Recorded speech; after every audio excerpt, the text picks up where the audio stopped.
इसमें सख्त से सख्त सजा दिलवाएंगे, हम इसमें फांसी की सजा दिलवाएंगे सबको।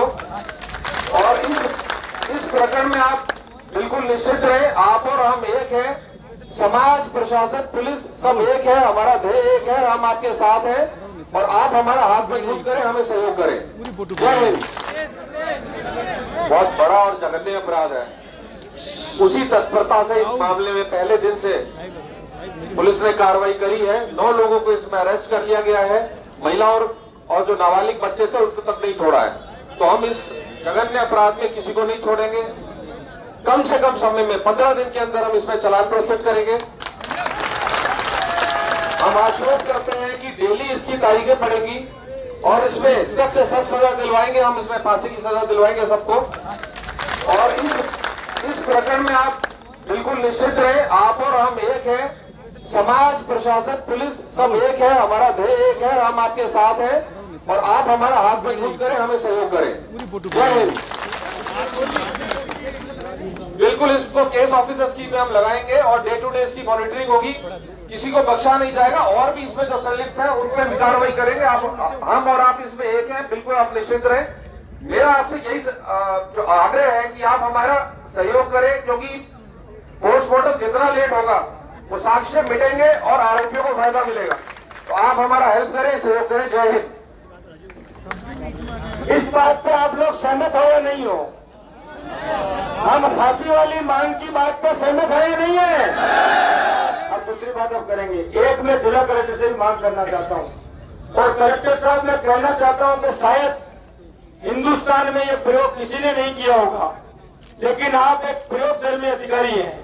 मुझे आज भी याद है पिछले साल 14 अगस्त को भिलवाड़ा के अंदर जब स्कूल के बच्चों को पूरे राज्य सरकार ने निर्णय करके वंदे मातरम, जनगण मन सहित 5 राष्ट्रभक्ति के गीत गाने के लिए कार्यक्रम आयोजित किया था। उस समय चक्कर आने से 15-20 बच्चियां नीचे गिर गई। उसी वक्त भिलवाड़ा के जिला कलेक्टर ने मेरे सामने सीएमएचओ को बुला के इस बात का निर्देश दिया कि भिलवाड़ा जिले की स्कूल में पढ़ने वाला एक भी बच्चा या बच्ची, उसकी मुझे डिटेल हेल्थ रिपोर्ट मेरे टेबल के ऊपर चाहिए कि क्या इसकी ये हालत है या नहीं है, कि वो उसके अंदर ब्लड कितना है, उसको कोई गंभीर बीमारी तो नहीं है, और उसके बाद अगर किसी के कोई गंभीर बीमारी होगी तो उसका डीएमएफटी के माध्यम से अलग से इलाज करूंगा। और वो जो आपने प्रथा शुरू करी, आज मैं आपसे एक दूसरी प्रथा की मांग करता हूं। और भगवान देवनारायण की सौगंध, ये मेरे मन में रास्ते में आते हुए विचार आया, मैंने इनको भी नहीं बताया अभी तक। और हो सकता है ये क्या पता क्या कहे, लेकिन मैं मांग करता हूं कि आज हमारी बहन और बेटियां जिनके साथ बलात्कार होता है, वो कई बार शर्म के मारे उनके साथ छेड़छाड़ की घटनाओं को पी जाती है और लोगों के सामने सार्वजनिक नहीं करती है कि मेरे साथ क्यों घटना घटी, क्योंकि कभी वो परिवार से डर जाती है, कभी वो लोगों से डर जाती है कि किसने क्या कहा क्या नहीं कहा। कल मुख्यमंत्री जी ने एक बहुत बड़ी बात कही कि राजस्थान के स्तर पर मंचलों के खिलाफ पुलिस को और प्रशासन को एक अभियान चलाना चाहिए। आज मैं आपसे कहता हूं, आप एक प्रयोग शुरू करिए, क्योंकि जो बच्चियां स्कूल जाती है, हम जब भी सुनते हैं तो बलात्कार की घटनाओं में फला स्कूल के वहां पर गैंगरेप हो गया, फला स्कूल के वहां पर छेड़छाड़ हो गई, फला बच्ची वहां पर उसके साथ हो गई, वो बहुत सी छेड़छाड़ की घटनाओं को पी जाती है। कई बार सामने वाला व्यक्ति बहुत प्रभावशाली होता है, कभी कभी किसी को संरक्षण मिला हुआ होता है, कभी वो खुद पैसे वाला होता है, कभी जाति की ऊंच नीच का सवाल होता है, तो वो बच्ची ना थाने में जा पाती है, ना अपने माँ बाप को एक बात कह पाती है।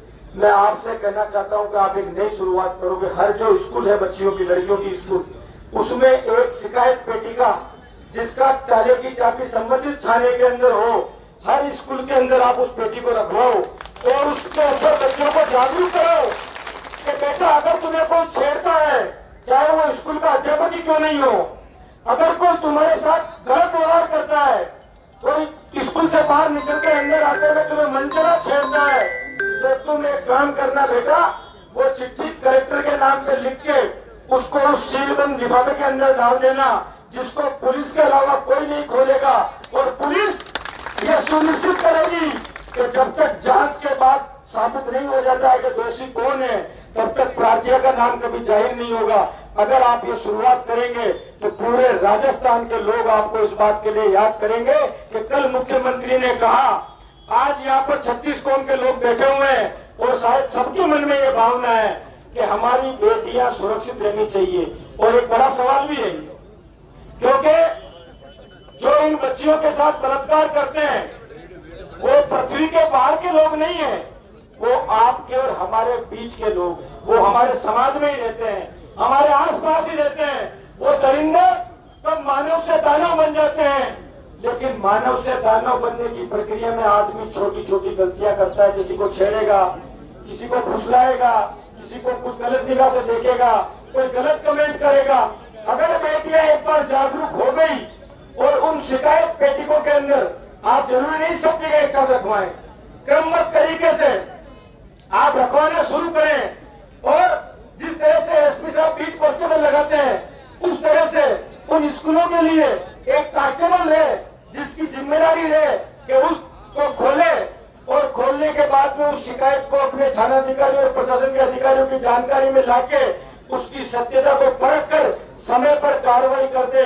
तो कई ऐसे मंचले हैं जिनकी समय पर पुलिस भड़ास निकाल देगी तो वो अपनी भड़ास कहीं और नहीं निकालेंगे, उनके कारण लोगों का जीवन खराब नहीं होगा। ये मांग कैसी है आप बताओ? ये करना चाहिए नहीं करना चाहिए? अब मैं आपसे पूछूंगा सर, ये करना चाहिए नहीं करना चाहिए? बहुत अच्छा सुझाव है और 15 अगस्त के पहले सभी स्कूलों में ये पेटियां लगा दी जाए। बहुत धन्यवाद। अब क्योंकि 5 मिनट हमारे समाज के हम लोग चर्चा करेंगे, मैं आपसे चाहूंगा कि आप लोग मेरा